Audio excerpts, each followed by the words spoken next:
If you are seeking in your astrology traces of existence, navigation, and compatibility, you're in the right place. I want to share today how your aims in life are connected to astrology. My name is Stacy Patrice. Welcome back to my channel. So if you've been here, if you've been checking out videos, welcome back. If it's your first time here, welcome. And you may have noticed that I talk a lot about sidereal astrology. To be more specific, I'm talking about Vedic astrology, which is a form of sidereal astrology.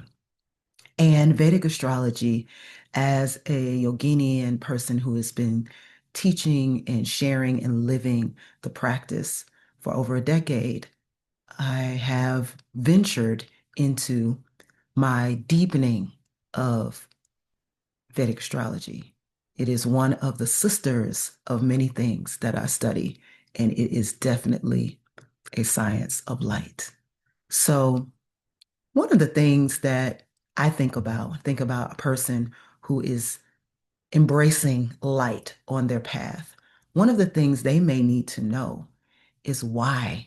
In the West, we have this expression when we are looking to advance in our careers and offer new things to the public and be a business owner or be, a wonderful example, role model, influencer, whatever you want to call it in the West.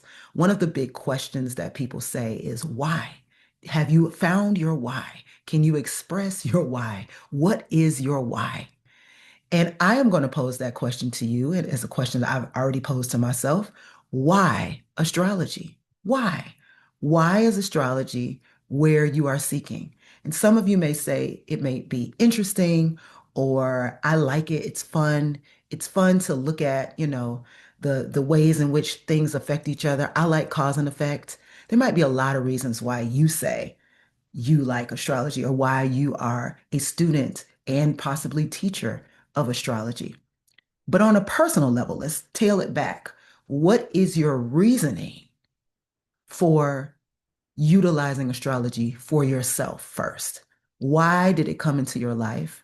Why is it still there? And why are you deepening your learning with it? And the reason I'm asking this is because it's very important sometimes to know your direction. What is your aim? What are you aiming for? Where are you going?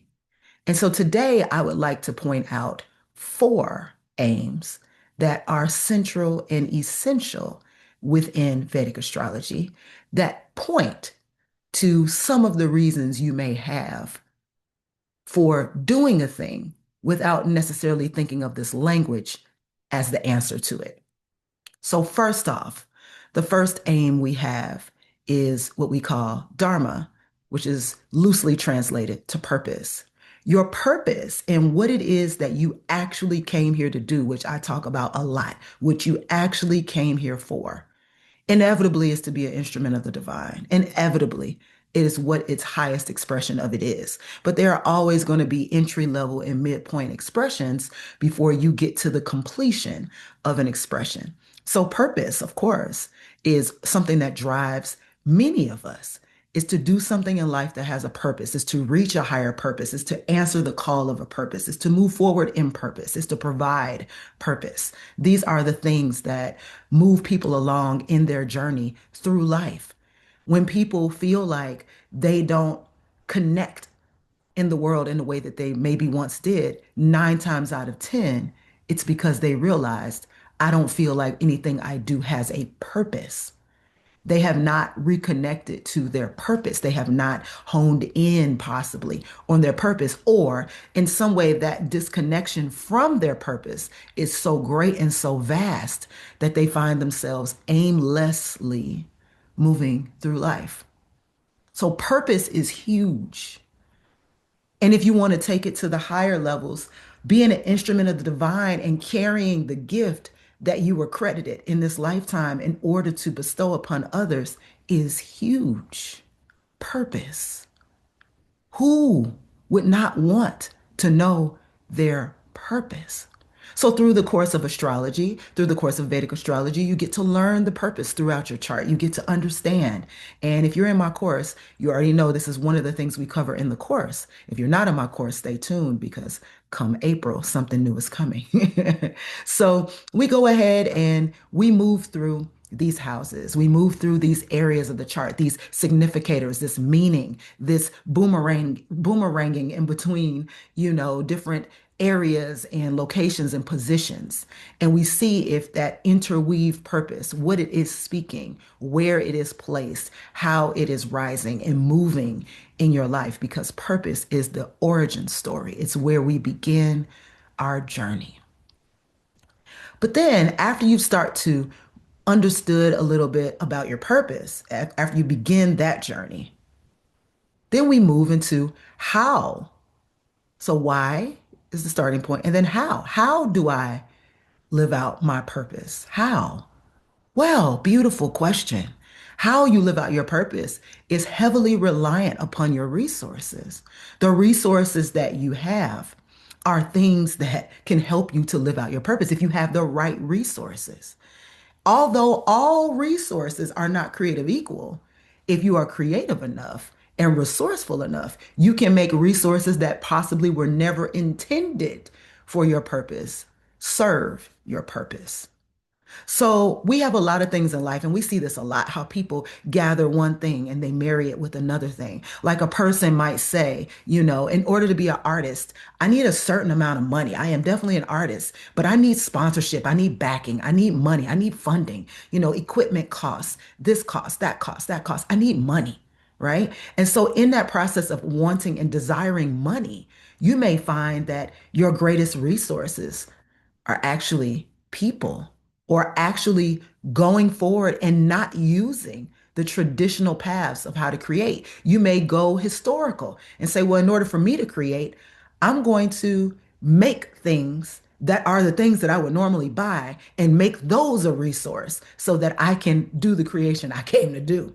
Think of people who make their own instruments, or the original people who made instruments. Think of people who, put their art wherever it is that people can see, find new places to put their art.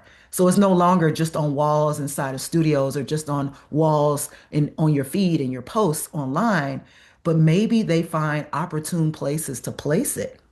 And we've seen that. We all know about product placement. We all know about those business endeavors. But if your endeavor is to be an artist, maybe you start to think, like maybe the graffiti artist did, like, hey, everybody's on these trains. I need my art on these trains. And I'm never going to get permission to do it. So that's why they do it, right? It's about making what it is that you do visible until everyone else kind of comes around to it, which was the goal to begin with. So the how is really important. And it's not just financial. Your how is also people. Your how is definitely, um, you know, material. But your how is sometimes also just understanding that your money can buy certain things, and you have to be very discerning about what it is and how much you spend, and like how you can connect with people to get what it is that you need to move forward. But your chart will tell you a lot about how. It'll also tell you a lot about how to get those possessions to line up, how to get that wealth to speak so that you can continue to live your purpose. And sometimes you might think your art, for instance, is the purpose, but sometimes your art is the how that points to your purpose. So that's always interesting as well. And this can also be seen. And we move on to the third one. Okay. So we went from Dharma, which is your purpose, and Artha, which is your wealth or possessions. But now we're going to move to the third one. And third one is a controversial one for most people. It is Kama, which is desire. And Kama desire is just what it suggests. Some people translate it to lust. And so desire is this idea that whatever it is that you're doing, whatever it is that you are engaging in life, it's because you desire it. It's because you want it. You want to know about it. You want relationship to it. You want to understand it. You want to express yourself in it. You want to be connected to it. All of these things um, are deeply meaningful for people. So yes, your purpose. And then of course, that's your why, your purpose. And then of course your how, your resources, your possessions. But then your desire is almost like what? What is it? What am I driven to? Or, some people might even say, um, you know, the magnetism or the attraction of a thing is kind of like what that desire is about. When you have desire, you have no choice but for it to come into your life because you're magnetized by it and you're attracted to it. And then in response, it is also attracted to you and magnetized by you. So your desire is pointing deep down, not just into the things you can name like food and sex and any kinds of addictions, but your desire can also be like the beneficial qualities of life that provide beauty and pleasure of all kinds, all sensual pleasures, of course. But it may also provide a space for things that are naturally occurring because of your composition to take place and to be enjoyed. It's joy, it's fulfillment. It is not just, your purpose and how you achieve your purpose, but it's like a sense of being, satisfied. It's a sense of fulfillment as well. And that fulfillment starts at desire. It starts. We'll get to that. It starts at desire because your desire is simply saying like, there's something I want to move toward. And usually what's wrapped up in a desire is where we move to the fourth thing, which is moksha or liberation.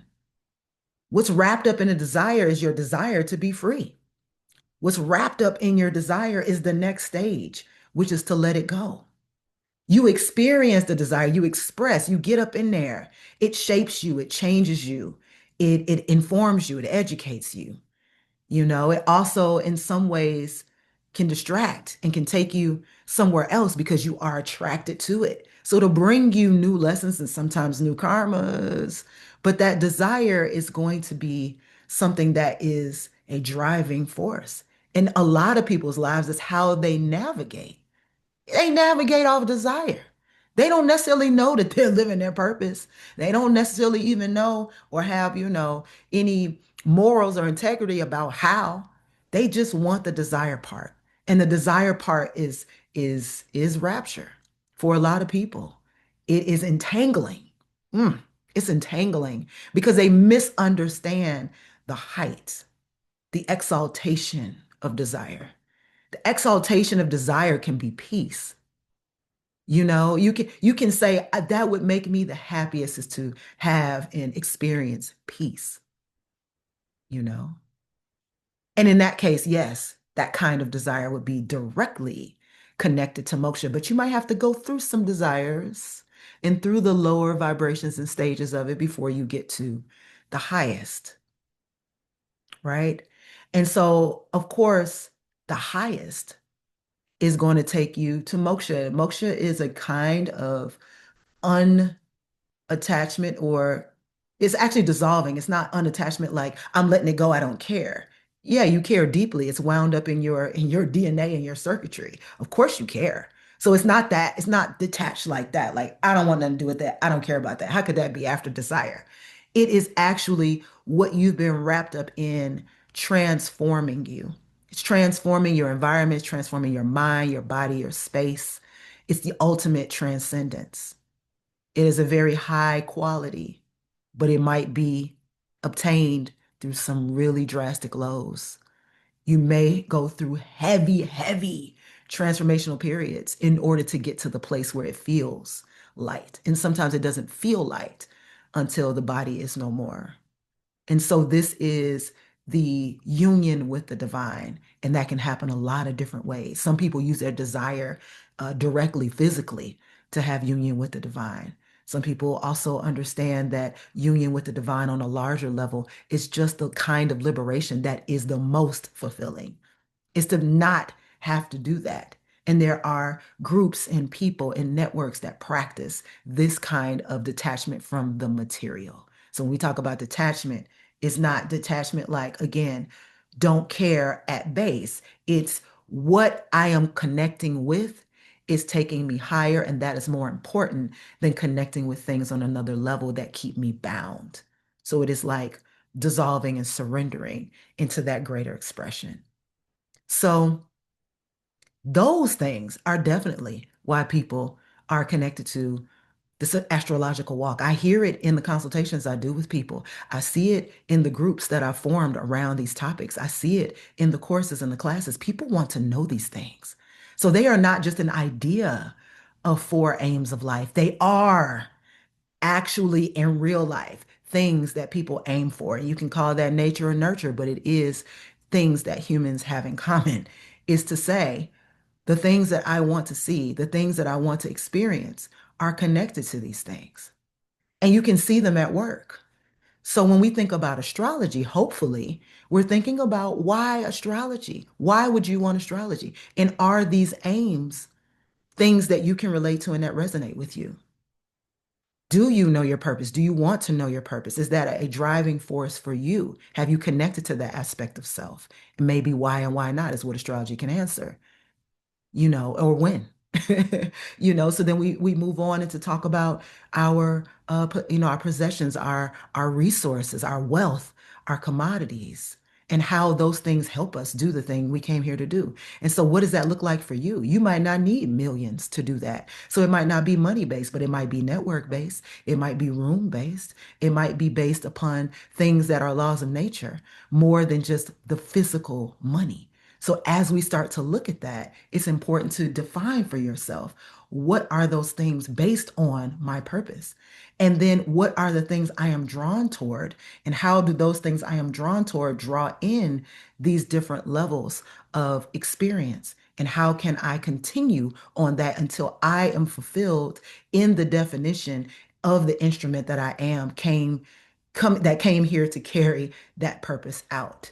And did I complete? Am I complete? Am I just playing now? That's the one I like. It's like, are we playing? Are we in the play of a thing to the point where we're like, yeah, we get to the fulfillment? We get to the fulfillment. So those are the things that you and probably everyone else you encounter will have questions about, want to know answers to, and try and find out. Again, leave in the comments what it is that it inspired in you, what it brought up for you, and where it is that you are feeling these different things in your life, because it is important to know. It's important to know and to feel and to sense that these four areas are definitely areas that we have in common, but it's also important to know how they're speaking specifically to you in your chart and where they came from, and then when they will be complete. All right. Again, my name is Stacy Patrice. Thank you for listening. Make sure you like, share, subscribe, because there is more where this came from, and definitely comment. Comments are what I love the most. Let's continue to engage and share our wealth and knowledge with each other and uplift the ways in which we connect in our humanity. Peace.